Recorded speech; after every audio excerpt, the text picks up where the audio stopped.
നമസ്കാരം. ഇന്നത്തെ വീഡിയോയിലൂടെ ഞാൻ ഇവിടെ ഡിസ്കസ് ചെയ്യാൻ ഉദ്ദേശിക്കുന്ന ടോപ്പിക് എന്ന് പറയുന്നത് അക്കൗണ്ടൻസിയുമായി ബന്ധപ്പെട്ട് കുറച്ച് എക്സാം വ്യൂ പോയിന്റിൽ എന്ത് രീതിയിൽ നമ്മൾ അപ്രോച്ച് ചെയ്ത് കഴിഞ്ഞാൽ അക്കൗണ്ടൻസിക്ക് നല്ല മാർക്ക് സ്കോർ ചെയ്യാൻ പറ്റും, ഇതിനെ കുറിച്ചാണ് ഇന്നത്തെ ടോപ്പിക് എന്ന് പറയുന്നത്. നമ്മൾ +2 കൊമേഴ്സിന്റെ ടോപ്പിക്കാണ് ഞാൻ ഇവിടെ പറയാൻ പോകുന്നത്. ആദ്യം തന്നെ നമുക്ക് ചാപ്റ്റർ വൈസ് നോക്കിക്കഴിഞ്ഞാൽ ആദ്യത്തെ ചാപ്റ്റർ എന്ന് പറയുന്നത് നോൺ പ്രോഫിറ്റ് ഓർഗനൈസേഷനും അതുമായി ബന്ധപ്പെട്ട കുറച്ച് ഡീറ്റെയിലുകളാണ് നമ്മൾ പഠിക്കാനുള്ളത്. നോൺ പ്രോഫിറ്റ് ഓർഗനൈസേഷൻ എന്ന് പറയുന്നത് റെൻഡറിങ് സർവീസ് ടു ഇറ്റ്സ് മെമ്പേഴ്സിന് സർവീസ് കൊടുക്കാൻ വേണ്ടിക്ക് ഫോം ചെയ്യുന്ന ഒരു ടൈപ്പ് ഓഫ് ബിസിനസ് ഓർഗനൈസേഷൻ ആണ് ഈ നോൺ പ്രോഫിറ്റ് ഓർഗനൈസേഷൻ എന്ന് പറയുന്നത്. അവിടെ നമുക്ക് ബുക്സ് ഓഫ് അക്കൗണ്ടുകൾ സെറ്റിൽ ചെയ്യാനുണ്ട്. അവിടെ നമുക്ക് ഏതൊക്കെ രീതിയിലാണ് ബുക്സ് ഓഫ് അക്കൗണ്ട് സെറ്റിൽ ചെയ്യുക, അല്ലെങ്കിൽ ഏതാണ് അവിടുത്തെ മെയിൻ ആയിട്ടുള്ള ബുക്സ് ഓഫ് അക്കൗണ്ടുകൾ, ഇവിടെ നമുക്ക് നോക്കിക്കഴിഞ്ഞാൽ മനസ്സിലാവും. മെയിൻ ആയിട്ടുള്ള ബുക്സ് ഓഫ് അക്കൗണ്ട്സ് എന്ന് പറയുന്നത് ഒരു റിസീപ്റ്റ് ആൻഡ് പേയ്മെന്റ് ബുക്ക് ഉണ്ടാവും, അതുപോലെ തന്നെ ഒരു ഇൻകം ആൻഡ് എക്സ്പെൻഡിച്ചർ അക്കൗണ്ട് ഉണ്ടാവും. ലാസ്റ്റ് വൺ എന്ന് പറയുന്നത് ബാലൻസ് ഷീറ്റ് ഉണ്ടാവും. ഇത് നമ്മുടെ ട്രേഡിംഗ് ഓർഗനൈസേഷൻ ആണെങ്കിൽ അവിടെ വരുന്നത് ഒരു trial balance, trading profit and loss account and balance sheet ആണ് അവിടെ പ്രിപ്പയർ ചെയ്യുന്നത്. ട്രേഡിംഗ് പ്രോഫിറ്റ് ആൻഡ് ലോസ് അക്കൗണ്ടിന് പകരമായി പ്രിപ്പയർ ചെയ്യുന്ന ഒരു സ്റ്റേറ്റ്മെന്റ് അക്കൗണ്ട് ആണ് നമ്മൾ ഇവിടെ പറയുന്ന ഇൻകം ആൻഡ് എക്സ്പെൻഡിച്ചർ അക്കൗണ്ട് എന്ന് പറയുന്നത്. ഇത് ആരുടെ സഹായത്തോടു കൂടിയാണ് ചെയ്യുന്നത് ചോദിച്ചു കഴിഞ്ഞാൽ നമുക്ക് തീർച്ചയായിട്ടും പറയാൻ പറ്റും റിസീപ്റ്റ് ആൻഡ് പേയ്മെന്റ് അക്കൗണ്ടെങ്കിൽ മാത്രമേ നമുക്ക് ഒരു ഇൻകം ആൻഡ് എക്സ്പെൻഡിച്ചർ അക്കൗണ്ടും അതുപോലെ എൻഡ് ഫിനാൻഷ്യൽ സ്റ്റേറ്റ്മെന്റ് ആയ ബാലൻസ് ഷീറ്റും പ്രിപ്പയർ ചെയ്യാൻ പറ്റുകയുള്ളൂ. നോൺ പ്രോഫിറ്റ് ട്രേഡിംഗ് ഓർഗനൈസേഷനിൽ എൻറ്റയർലി ഡിഫറെന്റ് ആണ്. ഇതിന്റെ സർവീസ് ആയതുകൊണ്ട് തന്നെ അവിടുത്തെ എക്സ്പെൻസുകളും ഇൻകത്തിനും ചെറിയൊരു വേരിയേഷൻ ഉണ്ടാവും. ദാറ്റ് ഈസ് പുതിയ ടേമുകളാണ് നമ്മൾ അറിഞ്ഞിരിക്കേണ്ടത്. ഇവിടുത്തെ മെയിൻ ആയിട്ടുള്ള പുതിയ ടേമുകൾ ഏതെന്ന് ചോദിച്ചു കഴിഞ്ഞാൽ തീർച്ചയായിട്ടും പറയാൻ പറ്റും സബ്സ്ക്രിപ്ഷൻ, ദാറ്റ് ഈസ് ഓരോ മാസവും അല്ലെങ്കിൽ ഒരു പീരിയോഡിക്കൽ പേയ്മെന്റ് അവിടുത്തെ മെമ്പേഴ്സിന്റെ കയ്യിൽ നിന്ന് കളക്ട് ചെയ്യുന്നതിനാണ് സബ്സ്ക്രിപ്ഷൻ എന്ന് പറയുന്നത്. ലെഗസി, ദാറ്റ് ഈസ് ഒരു വ്യക്തിയുടെ ഡെത്തിന് ശേഷമുള്ള ആ വ്യക്തിയുടെ വെൽത്തുകളെല്ലാം ഒരു സ്ഥാപനത്തിന് എഴുതി കൊടുത്തു കഴിഞ്ഞാൽ ഇതിനെ നമ്മൾ ലെഗസി എന്നറിയപ്പെടുന്നത്. ഡൊണേഷൻ എന്ന് പറഞ്ഞ 2 ടൈപ്പ് ഡൊണേഷനാണ് നമുക്കിവിടെ പഠിക്കാനുള്ളത്. That is general donation and special donations. ഇങ്ങനെ ഒരുപാട് പുതിയ ടേമുകളാണ് നമുക്ക് ഈ നോൺ പ്രോഫിറ്റ് ഓർഗനൈസേഷനിൽ പഠിക്കാനുള്ളത്. ഇനി അക്കൗണ്ട് സെറ്റിൽമെന്റ് വന്നു കഴിഞ്ഞാൽ നമുക്ക് മെയിൻ ആയിട്ട് പഠിക്കുന്ന ഫൈനൽ അക്കൗണ്ട്സ് എന്ന് പറയുന്നത് income and expenditure account and balance sheet ആണ്. ഇൻകം ആൻഡ് എക്സ്പെൻഡിച്ചർ അക്കൗണ്ട് അവിടുത്തെ റവന്യൂ റിസീറ്റും റവന്യൂ പേയ്മെന്റുകളും കൊണ്ട് കാൽക്കുലേറ്റ് ചെയ്യുന്ന അല്ലെങ്കിൽ പ്രിപ്പയർ ചെയ്യുന്ന ഒരു അക്കൗണ്ട് ആണ് ഈ income and expenditure account. Last one എന്ന് പറഞ്ഞാൽ ബാലൻസ് ഷീറ്റ് പ്രിപ്പയർ ചെയ്യണമെന്നുണ്ടെങ്കിൽ അവിടുത്തെ ക്യാപിറ്റൽ ഫണ്ട് കണ്ടുപിടിക്കണം. ദാറ്റ് ഈസ് ക്യാപിറ്റൽ ഫണ്ട് കണ്ടുപിടിക്കാൻ വേണ്ടി നമുക്കൊരു ഓപ്പണിംഗ് ബാലൻസ് ഷീറ്റ് വരയ്ക്കുകയും അതുപോലെ തന്നെ ഓപ്പണിംഗ് ബാലൻസ് ഷീറ്റിന്റെ നെറ്റ് ബാലൻസ് ഫിഗറിനെ നമ്മൾ ക്യാപിറ്റൽ ഫണ്ട് ആയിട്ട് അസ്യൂം ചെയ്യുകയും ഈ ക്യാപിറ്റൽ ഫണ്ട് ക്ലോസിംഗ് ബാലൻസ് ഷീറ്റിലോട്ട് കൊണ്ടുവന്നതിന് ശേഷം നമ്മൾ ക്ലോസിംഗ് ബാലൻസ് ഷീറ്റ് പ്രിപ്പയർ ചെയ്യുന്നു. ഇങ്ങനെയാണ് നമ്മളൊരു നോൺ പ്രോഫിറ്റ് ഓർഗനൈസേഷനിലെ ഫൈനൽ അക്കൗണ്ട്സുകൾ പ്രിപ്പയർ ചെയ്യുന്നത്. ഇത് കൂടാതെ നമുക്ക് അവിടെ പഠിക്കാനുള്ളത് നമ്മുടെ സബ്സ്ക്രിപ്ഷന്റെ കാൽക്കുലേഷൻ ഉണ്ട്. അതുപോലെ തന്നെ സ്റ്റോക്ക് ഓഫ് സ്റ്റേഷനറിയുടെ കാൽക്കുലേഷൻ ഉണ്ട്. നമുക്ക് പ്രസന്റ് ഇയറിൽ എത്രമാത്രം അവിടെ ചിലവായെന്ന് കണ്ടുപിടിക്കാൻ വേണ്ടി നമ്മൾ പ്രിപ്പയർ ചെയ്യുന്ന അല്ലെങ്കിൽ കാൽക്കുലേറ്റ് ചെയ്യുന്നതാണ് ഈ സബ്സ്ക്രിപ്ഷൻ അതുപോലെ തന്നെ സ്റ്റോക്ക് ഓഫ് സ്റ്റേഷനറി എന്ന് പറയുന്നത്. സെക്കൻഡ് ചാപ്റ്ററിലോട്ട് പോയി കഴിഞ്ഞാൽ നമുക്ക് അവിടെ പഠിക്കാനുള്ളത് ബേസിക് കൺസെപ്റ്റ് ഓഫ് അല്ലെങ്കിൽ ബേസിക് അക്കൗണ്ടിങ് റിലേറ്റഡ് ആയ പാർട്ണർഷിപ്പുമായി ബന്ധപ്പെട്ടതാണ്. ഒരു പാർട്ണർഷിപ്പ് എന്താണ്, പാർട്ണർഷിപ്പിന്റെ ഡീഡ് എന്താണ്, ആർട്ടിക്കിൾസ് ഓഫ് പാർട്ണർഷിപ്പ് എന്താണെന്ന് വെച്ചാൽ എന്താണ്, പാർട്ണർഷിപ്പിന്റെ കണ്ടന്റുകൾ എന്തൊക്കെയാണ്, ഒരു actions of partnership, that is provision regarding actions of partnership deed ഇല്ലാന്നുണ്ടെങ്കിൽ അവിടുത്തെ കാര്യങ്ങൾ എങ്ങനെ മുന്നോട്ട് കൊണ്ടുപോകും, അവിടുത്തെ പ്രോഫിറ്റ് ഷെയർ റേഷ്യോ എങ്ങനെ വീതിച്ചെടുക്കും. അതുപോലെ തന്നെ ക്യാപിറ്റൽ അക്കൗണ്ട് വരയ്ക്കും. ക്യാപിറ്റൽ അക്കൗണ്ട് നമുക്ക് മെയിൻ ആയിട്ട് 2 രീതിയിൽ വരയ്ക്കാനുണ്ട്. ഫിക്സഡ് ഇൻസ്റ്റാൾമെന്റ് മെത്തേഡും ഉണ്ട്, ഫ്ലക്ച്വേറ്റിംഗ് ക്യാപിറ്റൽ മെത്തേഡും ഉണ്ട്. ഇവ തമ്മിലുള്ള വ്യത്യാസങ്ങൾ എന്തൊക്കെയാണ്. Calculation of interest on capital കണ്ടുപിടിക്കാനുണ്ട്. അതുപോലെ തന്നെ calculation of interest on drawings കണ്ടുപിടിക്കാനുണ്ട്. ഡ്രോയിങ്സ് തന്നെ ഈ ഫ്രീക്വന്റ് ആയിട്ട് ദാറ്റ് ഈസ് ഒരു ഫിക്സഡ് എമൗണ്ട് വിഡ്രോ ചെയ്ത് കഴിഞ്ഞാൽ നമ്മളവിടെ ആവറേജ് പീരീഡ് കണ്ടുപിടിക്കണം.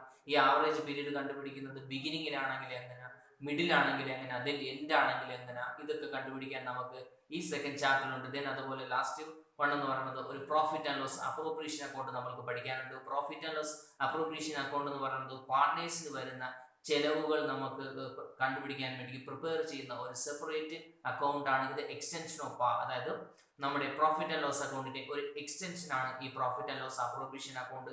then അതുപോലെ തന്നെ ഒരു ഡെഫിഷ്യൻസി അക്കൗണ്ട് പ്രിപ്പയർ ചെയ്യാൻ പറഞ്ഞു കഴിഞ്ഞാൽ ദാറ്റ് ഈസ് ഒരു പാർട്ണർ അഡ്മിറ്റ് ചെയ്ത് കഴിഞ്ഞാൽ ആ പാർട്ണർക്ക് ഗ്യാരണ്ടി എമൗണ്ട് ഓഫർ ചെയ്ത് കഴിഞ്ഞാൽ ആ വ്യക്തിക്ക് കൊടുക്കുന്ന ട്രീറ്റ്മെന്റും കാര്യങ്ങളും നമ്മൾ വരയ്ക്കാൻ വേണ്ടി പ്രിപ്പയർ ചെയ്യുന്ന ഒരു അക്കൗണ്ട് ആണ് ഈ profit and loss appropriation account. ഇതൊക്കെയാണ് നമ്മളുടെ സെക്കൻഡ് ചാപ്റ്ററിൽ നമ്മൾ പഠിക്കുന്നത്. തേർഡ് ചാപ്റ്റർ എന്ന് പറയുന്നത് അഡ്മിഷനുമായി ബന്ധപ്പെട്ടതാണ്. ഒരു പാർട്ണറെ പുതിയതായിട്ട് അഡ്മിറ്റ് ചെയ്യുമ്പോൾ അവിടെ എന്തൊക്കെ കാര്യങ്ങൾ സംഭവിക്കുന്നു, അപ്പോൾ ഒരു പാർട്ണറെ അഡ്മിറ്റ് ചെയ്യുകയോ അല്ലെങ്കിൽ റിട്ടയർ ആവുകയോ ഡെത്തോ അല്ലെങ്കിൽ ചേഞ്ചിങ് പ്രോഫിറ്റ് ഷെയർ റേഷ്യോ, ഇതിനെയൊക്കെ നമ്മൾ ഒരു ഒറ്റ വേർഡിൽ ഒരു ടെക്നിക്കൽ വേർഡ് പറയാറുണ്ട്. റീകോൺസ്റ്റിറ്റ്യൂഷൻ ഓഫ് എ പാർട്ണർഷിപ്പ് എന്നാണ് നമ്മൾ അറിയപ്പെടുന്നത്. അതിൽ ഫസ്റ്റ് വൺ ആയ അഡ്മിഷൻ, എന്തൊക്കെ ആവശ്യങ്ങൾക്ക് വേണ്ടിയാണ് ഒരു പാർട്ണർ നമ്മൾ അഡ്മിറ്റ് ചെയ്യുന്നത്, അഡ്മിറ്റ് ചെയ്ത് കഴിഞ്ഞാൽ പാർട്ണേഴ്സിനുണ്ടാകുന്ന ചേഞ്ചസ് എന്തൊക്കെയാണ്, മെയിനായിട്ട് ഇവിടെ ചേഞ്ചസ് ഉണ്ടാകുന്ന ഒരു 6 ഐറ്റം ഉണ്ട്. അതെന്ന് പറയുന്നത് അവിടുത്തെ ന്യൂ പ്രോഫിറ്റ് ഷെയർ റേഷ്യോയിൽ ചേഞ്ച് വരും. ദെൻ അതുപോലെ തന്നെ സാക്രിഫൈസ് റേഷ്യോ കണ്ടുപിടിക്കേണ്ടി വരും. Then revaluation of assets and settlement of liability നമ്മൾ കണ്ടുപിടിക്കേണ്ടി വരും. Then undistributed profit or loss, then treatment of goodwill and valuation of good വില്ല്.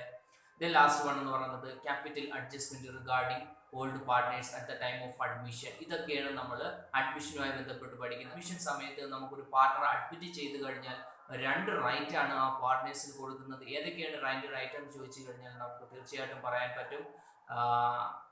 Right to share the assets of the firm and right to share the profit of the firm. Asset share ചെയ്യാൻ വേണ്ടി ഈ വ്യക്തി capital എന്ന് പറയുന്ന factor കൊണ്ടുവരണം. then അതുപോലെ തന്നെ പ്രോഫിറ്റ് ഷെയർ ചെയ്യാൻ വേണ്ടി ഗുഡ് വിൽ എന്ന് പറയുന്ന ഒരു പാർട്ടും ഈ വ്യക്തി കൊണ്ടുവരേണ്ടതുണ്ട്. ഇതിൽ തന്നെ നമ്മൾ ട്രീറ്റ്മെന്റ് ഓഫ് ഗുഡ് വിൽ നമ്മൾ 2 രീതിയിൽ പഠിക്കുന്നത്, revaluation method and then revaluation method and premium method. ഇതിൽ ഗുഡ് വിൽ കണ്ടുപിടിക്കാൻ വേണ്ടി 3 മെത്തേഡുകൾ നമ്മൾ പഠിക്കുന്നുണ്ട്. Simple average method, super profit method and capitalisation method. ഇതൊക്കെയാണ് നമ്മൾ തേർഡ് ചാപ്റ്ററായ അഡ്മിഷനുമായി ബന്ധപ്പെട്ട് പഠിക്കുന്നത്. then fourth ചാപ്റ്ററിൽ നമ്മൾ ഡിസ്കസ് ചെയ്യുന്നത് റിട്ടയർമെന്റ് ഓർ ഡെത്തിനെ കുറിച്ചാണ് ഡിസ്കസ് ചെയ്യുന്നത്. റിട്ടയർമെന്റ് ഡെത്ത് എന്ന് പറയുമ്പോൾ നമ്മൾ ഒരു പാർട്ണർ നമ്മൾ ഒരു ബിസിനസ് സ്ഥാപനത്തിൽ നിന്ന് വിട്ടുപോകുന്നു, ഇതിനെയാണ് നമ്മൾ റിട്ടയർമെന്റ്, അല്ലെങ്കിൽ ഒരു പാർട്ണർക്ക് ഏതെങ്കിലും രീതിയിൽ മരണം സംഭവിച്ചു കഴിഞ്ഞാൽ ഇത് പാർട്ണർഷിപ്പ് ഡെത്ത് എന്നറിയപ്പെടുന്നു. then ഈ സമയത്തും പാർട്ണർഷിപ്പിൽ ഒരുപാട് ചേഞ്ചസ് ഉണ്ടാകുന്നു. ഈ ചേഞ്ചസ് ഏതൊക്കെയെന്ന് ചോദിച്ചു കഴിഞ്ഞാൽ നമുക്ക് പറയാൻ പറ്റും. അവിടുത്തെ ന്യൂ റേഷ്യോ കണ്ടുപിടിക്കണം. എന്നിട്ട് അതുപോലെ തന്നെ ഒരാൾ പോകുന്നത് കൊണ്ട് തന്നെ ഗെയിനിങ് റേഷ്യോ എന്ന് പറയുന്ന ഒരു ഫാക്ടർ ഉണ്ടാകുന്നു. ഇത് നേരത്തെ അഡ്മിഷനിൽ പറഞ്ഞതുപോലെ തന്നെയാണ് revaluation of assets and liabilities. അതിനുവേണ്ടി നമ്മൾ റിവാലുവേഷൻ അക്കൗണ്ട് വരയ്ക്കണം. ദെൻ അതുപോലെ treatment of undistributed profit, treatment of good വില്ല്, ക്യാപിറ്റൽ അഡ്ജസ്റ്റ്മെന്റ്, ഇതൊക്കെ നമുക്ക് ഈ റിട്ടയർമെന്റിലും പഠിക്കാനുണ്ട്. റിട്ടയർമെന്റിലാണെന്നുണ്ടെങ്കിൽ എമൗണ്ട് റിട്ടയർ ആയ വ്യക്തിക്ക് തിരിച്ചു കൊടുക്കേണ്ട സന്ദർഭങ്ങളാണ് വരുന്നത്. തിരിച്ചു കൊടുക്കേണ്ട സന്ദർഭങ്ങൾ ഇതൊക്കെ കാര്യങ്ങൾ ഒരു പാർട്ട്നേഴ്സിന് നമുക്ക് കൊടുത്തു വിടണം. ഇൻ കേസ് ഡെത്ത് ആണെന്നുണ്ടെങ്കിൽ ഈ വ്യക്തിയുടെ കൊടുക്കേണ്ട എമൗണ്ട് അവിടുത്തെ ലീഗൽ ഹയേഴ്സിന് അല്ലെങ്കിൽ എക്സിക്യൂട്ടീവ്സ് ലോൺ അക്കൗണ്ടിലോട്ട് ട്രാൻസ്ഫർ ചെയ്യും. ദെൻ അപ്പോൾ ഒരു ലോൺ അക്കൗണ്ട് നമ്മൾ പ്രിപ്പയർ ചെയ്ത് പഠിക്കാനുണ്ട്. ലോൺ അക്കൗണ്ട് പ്രിപ്പയർ ചെയ്ത് പഠിക്കും. ദാറ്റ് ഈസ് ഒരു ഫിക്സഡ് എമൗണ്ട് എടുത്ത് കൊടുത്തു കഴിഞ്ഞാൽ നമുക്ക് ബിസിനസ്സിൽ അത് മെയിൻറ്റെയിൻ ബിസിനസ് നല്ല രീതിയിൽ റൺ ചെയ്യാൻ പറ്റാത്തത് കൊണ്ട് ഇൻസ്റ്റാൾമെന്റ് ആയിട്ട് നമ്മൾ എമൗണ്ട് കൊടുക്കും. പ്ലസ് ഇൻട്രസ്റ്റോട് കൂടിയായിരിക്കും കൊടുക്കുന്നത്. സോ നമ്മളപ്പോൾ ഒരു ലോൺ അക്കൗണ്ട് എങ്ങനെ പ്രിപ്പയർ ചെയ്യുന്നു നമുക്കും ഈ 4ാമത്തെ ചാപ്റ്ററിൽ പഠിക്കാനുണ്ട്. ലാസ്റ്റ് ചാപ്റ്റർ എന്ന് പറയുന്നത് dissolution of firm. Dissolution of firm എന്ന് വെച്ചാൽ എല്ലാ ബിസിനസ് സ്ഥാപനം സ്റ്റോപ്പ് ചെയ്യുന്നു. ദാറ്റ് ഈസ് ബിസിനസ് സ്ഥാപനം സ്റ്റോപ്പ് ചെയ്തുകൊണ്ടുള്ള രീതിയാണ് നമുക്ക് അവിടെ ഡിസ്കസ് ചെയ്യുന്നത്. അവിടെ നമ്മൾ ഡിസ്കസ് ചെയ്യുന്നത് സ്റ്റോപ്പ് ചെയ്യണമെന്നുണ്ടെങ്കിൽ അവിടുത്തെ അസറ്റുകളെല്ലാം എടുത്ത് സെറ്റിൽ ചെയ്ത് കൺവേർട്ട് ചെയ്ത് ക്യാഷാക്കി മാറ്റാൻ പറ്റണം. അതുപോലെ തന്നെ ലയബിലിറ്റി എല്ലാം കൊടുത്തു തീർക്കണം.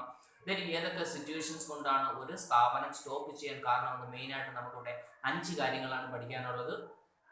ഈ 5 കാര്യങ്ങൾ കൊണ്ടാണ് നമ്മുടെ പാർട്ണർഷിപ്പ് ഡിസോൾവ് ചെയ്യാൻ ചാൻസസ്. ദെൻ അവിടെ ഒരു പോയിന്റ് ജനറേറ്റ് ചെയ്യുന്നതെന്ന് പറയുന്നത് dissolution of firm and dissolution of partnership. നമ്മൾ നേരത്തെ ഡിസ്കസ് ചെയ്തതെല്ലാം ഡിസൊല്യൂഷൻ ഓഫ് പാർട്ണർഷിപ്പിന് എക്സാമ്പിൾ ആണെന്നുണ്ടെങ്കിൽ ഒരു സ്ഥാപനത്തിലുള്ള എൻറ്റയർ പാർട്ണേഴ്സ് റിട്ടയർ ചെയ്യുന്നതിന് നമ്മൾ അറിയപ്പെടുന്നതാണ് dissolution of firm എന്നറിയപ്പെടും.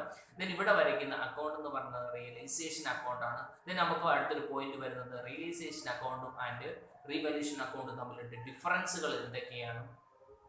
Then last one എന്ന് പറയുന്നത് ഒരു പാർട്ണേഴ്സിനെ ഡിസോൾവ് ചെയ്യുമ്പോൾ അവിടെ ആർക്കൊക്കെയാണ് മുൻഗണന കൊടുക്കേണ്ടത്. അതിനുവേണ്ടി നമ്മുടെ സ്ഥാപനത്തിന്റെ ലയബിലിറ്റി 2ആയിട്ട് തിരിക്കും. That is firms debt and private debt എന്ന് തിരിക്കും. ദെൻ ഫേംസ് ഡെറ്റ് ഫസ്റ്റ് സെറ്റിൽ ചെയ്തതിന് ശേഷം മാത്രമേ നമ്മൾ പ്രൈവറ്റ് ഡെറ്റുകൾ ഡെപ്റ്റുകൾ, പ്രൈവറ്റ് ഡെപ്റ്റുകൾ നമ്മൾ സെറ്റിൽ ചെയ്യാൻ പോവുകയുള്ളൂ. ഇതിനു വേണ്ടി നമ്മൾ അവിടെ മെയിനായിട്ട് ഉള്ളവരേക്കുന്ന അക്കൗണ്ടുകൾ എന്ന് പറയുന്നത് realisation account, capital account and last one ഒരു ക്യാഷോ ഒരു ബാങ്ക് അക്കൗണ്ടോ വരയ്ക്കും. എന്നിട്ട് നമ്മൾ അവിടെ സെറ്റിൽ ചെയ്യും. ഇതൊക്കെയാണ് നമ്മുടെ പാർട്ണർഷിപ്പുമായി ബന്ധപ്പെട്ട് കാര്യങ്ങൾ അക്കൗണ്ടൻസി നമ്മൾ +2 കോമേഴ്സിന് പഠിക്കുന്നത്. ഇത് പഠിച്ചാൽ തന്നെ നമുക്ക് ഏകദേശം ഒരു 40-45ഓളം മാർക്ക് നമുക്ക് സ്കോർ ചെയ്യാൻ പറ്റും. ദെൻ സെക്കൻഡ് എന്ന് പറയുന്നത് കമ്പ്യൂട്ടറൈസ്ഡ് അക്കൗണ്ടൻസിയുമായി ബന്ധപ്പെട്ടതാണ്. കമ്പ്യൂട്ടറൈസ്ഡ് അക്കൗണ്ടിങ്ങിലും ഇതുപോലെ ഒരു 5 ചാപ്റ്ററോളം പഠിക്കാനുണ്ട്. അത് നമുക്ക് അടുത്ത വീഡിയോയിൽ ഡിസ്കസ് ചെയ്യാം.